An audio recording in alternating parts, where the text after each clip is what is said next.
Alright, second time. I already tried doing this once and it didn't work. Anyway, so the Kenneka Jenkins story. Sorry I'm sick. So I'm gonna sound kind of nasally, but not to mention I just did 17 days in jail, so I missed a lot, but it gave me a lot of time to think about this case, and I actually met somebody from Chicago who's familiar with the story and gave me her opinion on it. She's brainwashed just like the rest of us. She was young, she was 18, so anyway, that being said, I got to thinking, our shadow government has a lot of technology, and some of the videos I've watched talking about people in Chicago are like zombies.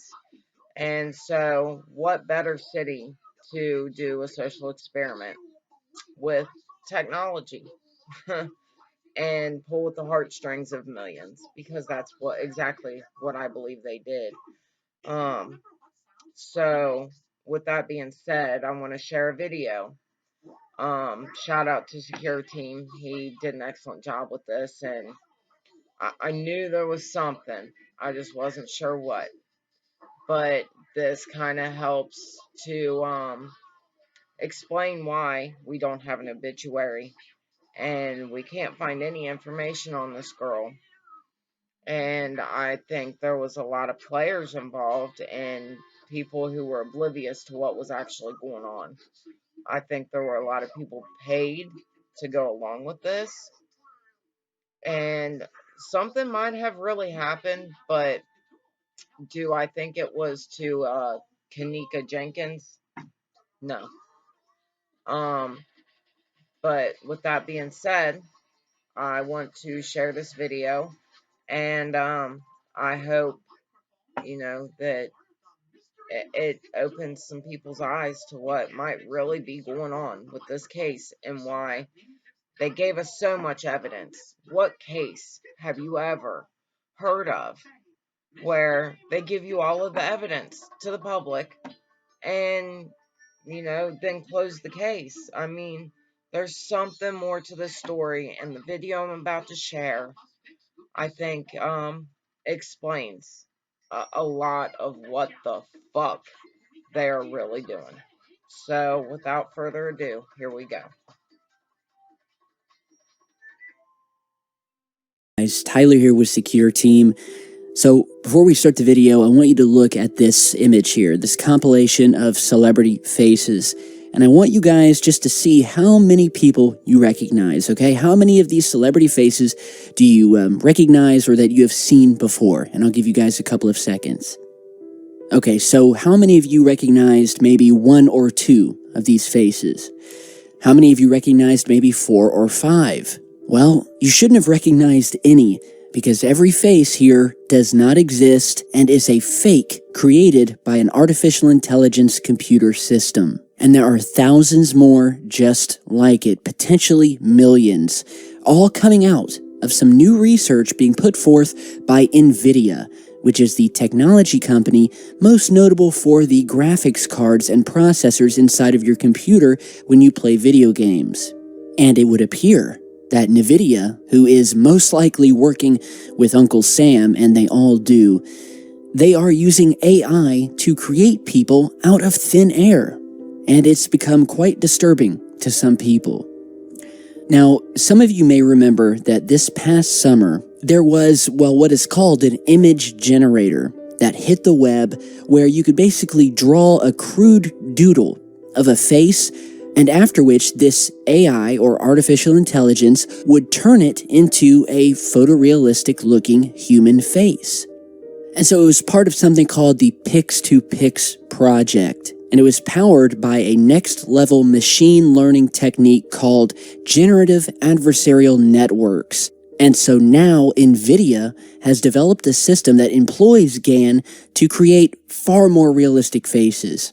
Now, before we go further, just to show you a few examples of this Pix2Pix project, where again, you can draw anything. It can be a face, it can be a picture of a shoe, or an animal, or a building, and this system will turn it into something that almost looks like it was snapped by a camera.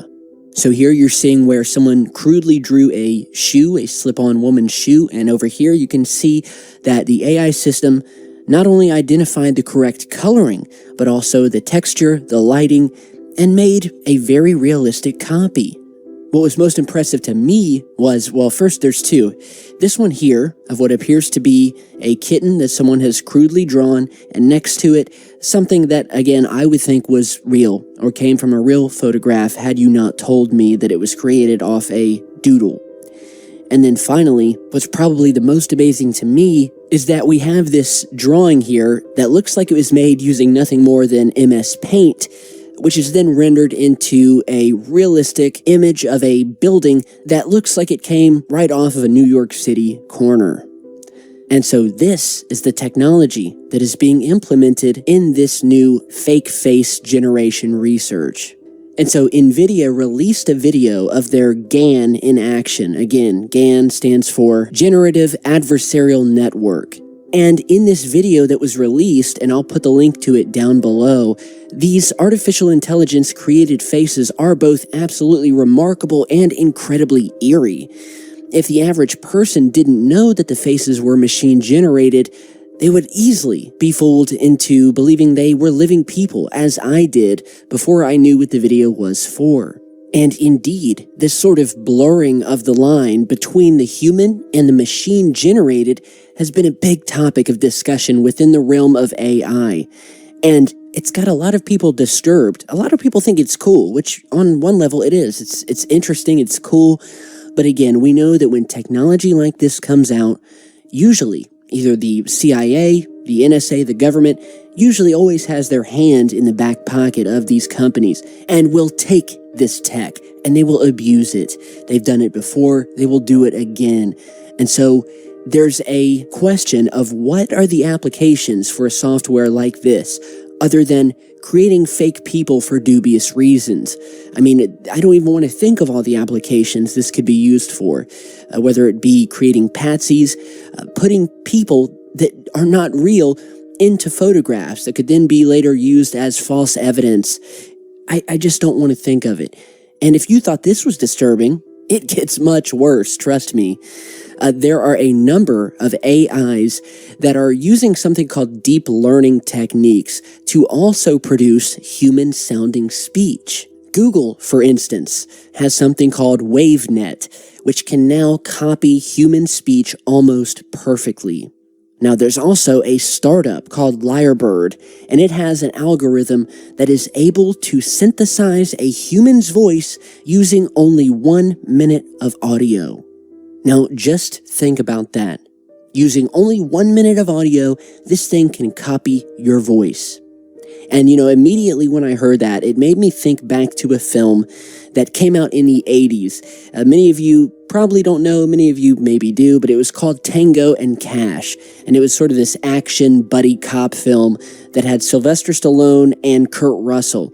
And there was one point in the film where Kurt Russell discovers that there is this audio tape of him on there talking about some pretty dubious things. He realizes that it's a computer-generated voice. And in the film, it's used to frame him, saying some very incriminating things. And so that's the first thing, literally, that I thought of when I heard that they would be able to synthesize your voice. So imagine the government has the power to take a small amount of audio of you talking, and before you know it, you are listening to a recording of what sounds like you, is talking like you, but that is saying some very scary things that you didn't say. And now, imagine the applications of that. Speaking of things that can be used for dubious reasons, and I do realize I'm saying dubious a lot, but that's my favorite word for today. In other videos, it's massive or mysterious, but today, it's dubious. And so other dubious ways that this technology can be used is not only creating fakes, but editing real-time videos and erasing things. Now, many of you may remember this, but around 7 years ago, a video came out online displaying something called diminished reality. And what this was a piece of software that you could load into a camera that would be able to remove objects from a video in real time, as in while you are recording. And so we all know about augmented reality. It's used today. But back then, this German software company created something called diminished reality. Now, we've seen similar for photos, but this software can neatly delete any object from a live, full motion video. And you're seeing examples of that here, whether it's a person, whether it's an inanimate object, a chair, basically anything you select, this thing will remove. And the effect is achieved using an image synthesizer that reduces the image quality first, removes the object, and then increases the image quality back up. And all of this takes place within 40 milliseconds, fast enough that the viewer doesn't notice any delay. And as the camera moves, the system maintains the illusion through tracking algorithms and guesswork. And the video and images that you're seeing here were just the first rough cut from 7 years ago. And look how amazingly scary it is. Now, the only real application up to that point for diminished reality, as it's now called, was maybe used back in the days of Hollywood and still used today, where they would edit out things in motion pictures, like wires, for instance. You got a guy swinging on wires, they erase them out in post and make it look like the guy is flying. Well, this does the same thing, only in real time. And while you could say it may be a helpful tool in movie editing, the hard truth is that it's not really being used in Hollywood. And after this came out 7 years ago, we have heard very little about this software since. And it's thought by many people that it too has been licensed to or just straight up taken away and is now being utilized by the government for some really dubious stuff. And again, you can only imagine the applications of something like this in order to completely erase anything that you don't want to show up in a video. So let your clock tick on that. And yeah, I think that artificial intelligence has a great many positives. But I do think that there is a line that needs to be drawn before the technology reaches the point where it can harm the public or be used in a counterproductive. Alright, so after watching that, what are your thoughts?